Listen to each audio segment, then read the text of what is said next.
Honorable ministers, it's a real privilege for all of us to host you at Bharat AI Shakti, along with the CEO of Google Cloud, Thomas Kurian. Namaste and welcome. It's a very auspicious day for us, and it's beginning of a journey that we're taking with the vision of Viksit Bharat in India. In that context, Minister Sitharaman, as initiatives like this AI Hub that we are doing in India, that underscores India's growing digital leadership, how do you think policy and institutional framework, they would continue to create an environment that would nurture innovations, first of all, but then position India as the absolute leading country in both global technology and the AI revolution that we're seeing around the world? Thank you, and congratulations for the launch today. And I'm sure it's going to augur well for the sector.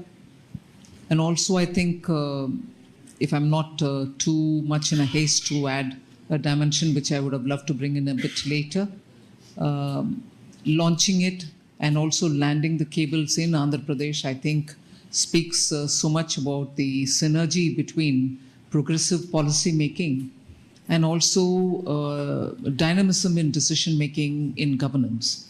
Because several things can be in the files and in the papers, but when execution happens with the visionary leadership, like I would say the policies and the strategies which Honorable Prime Minister Narendra Modi ji brings into India, and you can see that between 2014 and today, several such policy enablers have been part of the policy here, governance here. And so with the Chief Minister, I think, Shri Chandrababu Naidu Garu, who has in earlier several stints shown us what he can, particularly in the IT sector, particularly in taking digital templates to the public, has done. And therefore, I think it is just the right place to land in, and also the right country to be in. So the specific thing about your question is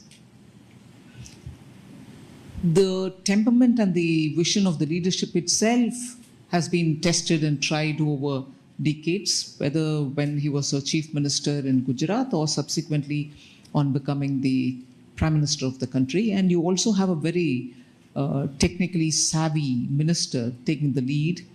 And as a result, you're constantly pushing the policy more towards where it should be, rather than competing and trying to catch up.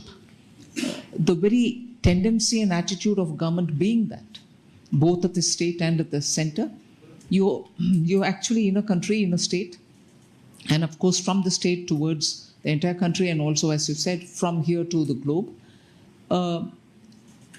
It's been one of those very interesting phases in Indian history, where policy is pushing ahead much before many of the parties in the political arena are even ready to absorb it.